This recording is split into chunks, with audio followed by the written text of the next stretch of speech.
Howdy fellow model railroaders, my name's Kevin Brown and I want to thank you for checking out my YouTube channel. In this episode I'm going to go over some layout updates and then go over the train show at Springfield, Illinois from a couple weeks ago. I got a lot of good footage from that. There's also been some improvements on our efforts at a club layout, so show some of that too. So actually quite a lot of stuff to go through today.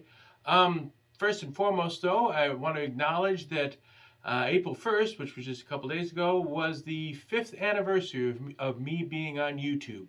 I'm amazed that the fun I've had doing all this. I've put out, this will be the 72nd train video.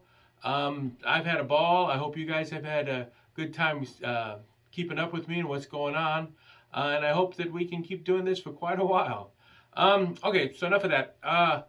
First off would be layout progress. Now I've been working very hard to get to a point where I can have a real multi-person operating session, and there's just a lot that has to be done. So I made some progress in that and started off by trying to clean off the layout, which it needed desperately. So yeah, sit back and enjoy my fun. Well, I finally stripped everything off of the layout that could possibly be sucked up into a vacuum cleaner. Cars, everything, little trinkets. And got the vacuum out and got the disgusting mess off of my layout. I have to admit, this is the first time I've ever done this. And it looks like I'm going to do it more often. And here's all the stuff on the table that I had to take off the layout. So now I'm going to try out at the putting odorless mineral spirits as a cleaner on the track, and we'll see how things end up. I've been using isopropyl alcohol to clear off my tracks for years and years, and it's worked reasonably well, but I've noticed that things get dirty very quickly afterwards. It just doesn't stay. This is the first time I've tried odorless mineral spirits. Now, I really like what it did, but it is by no means really odorless. It is a lot less stinky than the original stuff, but I have to be kind of careful. My wife is kind of sensitive to such smells, but frankly it worked out pretty good. I'm still not too sure how to apply it properly. I first used heavy-duty blue paper towels, and that shredded, made a mess. So I won't go back to that. I did pick up some shop towels, some cloth towels, and did that. Use that for the last little bit, and that helped quite a bit. So that's probably the way I'm going to go. Now another product everybody's been talking about lately is this stuff here. It's called No-Ox, No-Ox. And what it is, it looks like a grease, but it is a conducting grease that doesn't allow oxidation. I have no plans on putting it on the whole layout. I think that's kind of overkill. But I do have some points over here on a crossover that get dirty frequently and don't conduct particularly well, so that's why I'm going to test this stuff out. So, you know, that's the progress. I think that the track has stayed considerably cleaner using the mineral spirits, so I'm going to stick with it. We'll see how it all works out. Unfortunately, it did point out as I was moving stuff around and trying desperately to clean it that I needed to do some work on the other side of the wall over there, and yeah, everything got kind of out of hand. So here's some footage. An unintended consequence of coming back here and stripping all the trains off the staging yard and trying to clean it was it became pretty obvious that it's way past time that I actually tacked all this stuff down and did the wiring for reveal. As you can see, it's kind of a mess. So I'm going to start with the tracks 1 and 2. I've started punching holes through for power drops. And I've disassembled everything and drilled the holes through with a pin vise so I can start tacking stuff down. And I've also made the decision, because I really like being able to run my old DC stuff once in a while. And that becomes a problem if I can't shut off the various tracks, the storage tracks. So you can see the insulated rail joiners here. And each of these, when I'm done, each of these storage tracks, I can turn them on and off so that I can go ahead and run DC stuff and not interfere with the DCC stuff on the stored up here. So That means I've got to also come up with some variation on a control panel. So this turned into a giant project.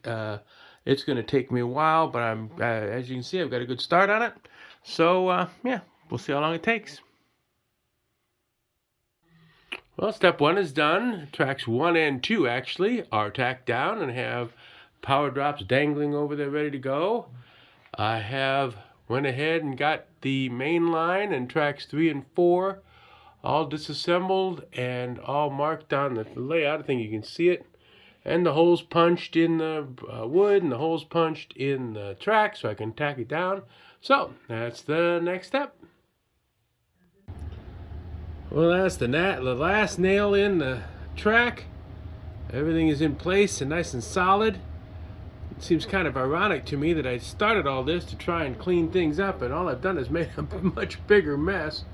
So I gotta go clean all this up, put everything away, and at least get wiring to the mainline tracks and see if we can get some trains running. Well, everything is all squeaky clean. That was a chore. And I've got some temporary wiring in. It doesn't look pretty, but it works. And so far so good. The main line is up and running. So I've accomplished that much. Now I need a control panel to build a control panel to control all the staging tracks and turn them off and on. And I don't know if I'm going to get to that for a little while. I've got the main up. That's going to be good enough for the moment. So I'm going to order some parts, do some head scratching, and build that control panel. But that'll be next time.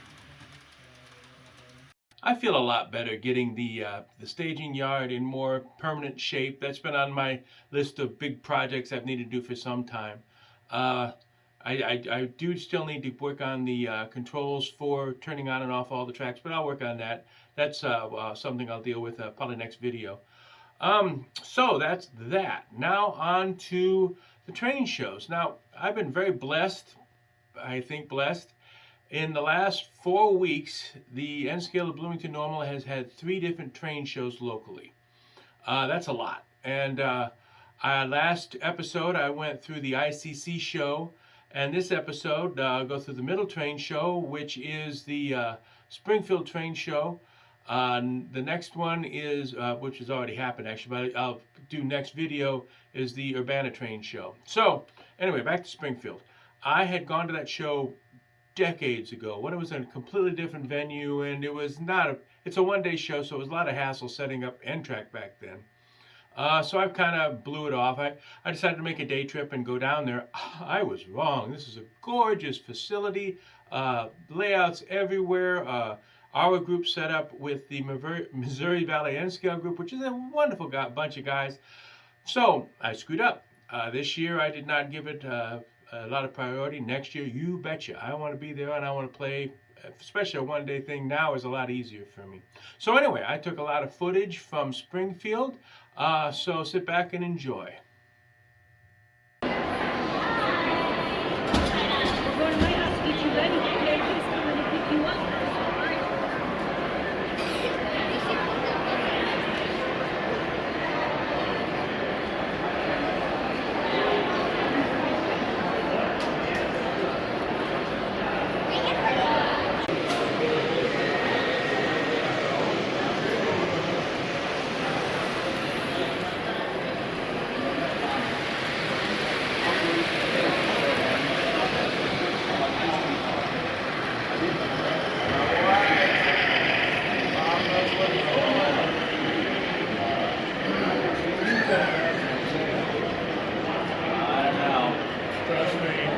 Well, he put lights in it and he put a big capacitor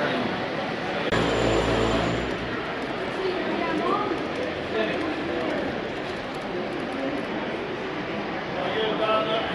still running.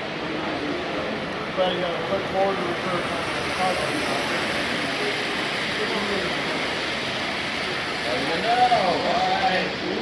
Pardon?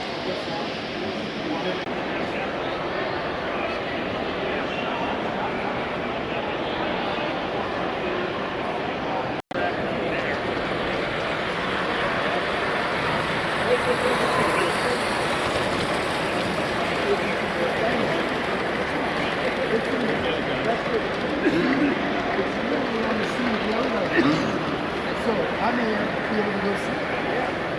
You know, it is been taken apart before because you don't put stuff like that on.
Here's my haul from the Springfield show. I got 5 more 40-foot boxcars because I really like 40-foot boxcars. And so they're all ready here. I've got their car cards already. Got to take them upstairs and paint the kingpins to mark them as mine. And that means, I think, 6 more cars to finish what I'm planning for my operations and the layout. So making progress. In addition to this wealth of train shows we've had lately, my group, the N-Scale of Bloomington Normal, has been working steadily on a club layout of sorts down in Farmer City, Illinois.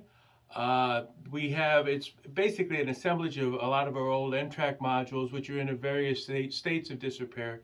We've managed to make some progress, and I took a little bit of footage at the end of the last work session, so here's where we've gotten.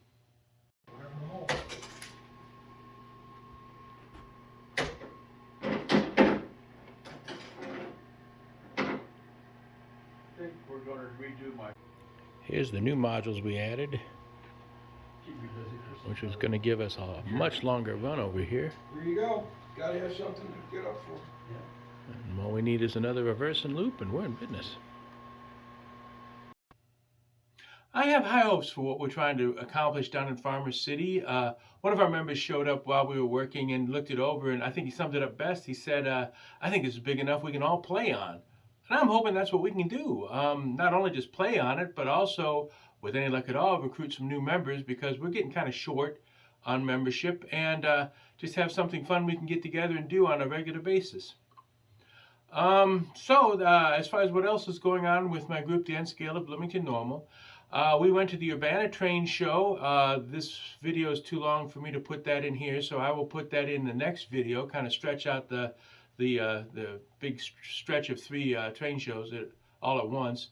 Um, After that, we don't have anything going on until the Galesburg train show at the end of June. So we got plenty of time to work on the Farmer City stuff, and I really want to get the stuff done on the home layout here so I can get an operating session in. So that's kind of the future and where we're all aiming for. Well, that's kind of all I have to talk about this time. I hope you enjoyed what you saw. If you did, please hit like and subscribe. And thank you very much for watching. I'll catch you next time.